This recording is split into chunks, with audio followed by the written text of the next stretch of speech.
Jak zrobić planszę do RPG? Wyznaczamy sobie na wyciętym wcześniej prostokącie pojedyncze kwadraty, po których poruszać się będą figurki.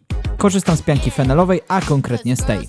Jeśli nie chce się Wam wygładzać i rzeźbić pojedynczych kafelków, nie rozrywajcie ich i zostawcie planszę w całości. Ja zawsze dokładam sobie dodatkowej pracy, dlatego każdy kafelek rzeźbię osobno.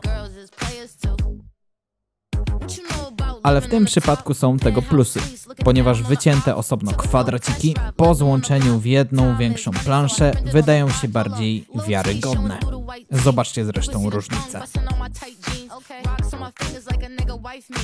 Wyglądają, jakby ktoś układał je kamień po kamieniu. Dosłownie.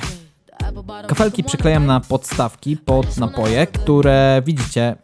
Kupuję je w Kiku. Bardzo je polecam. Dalsza część filmu w następnym shorcie.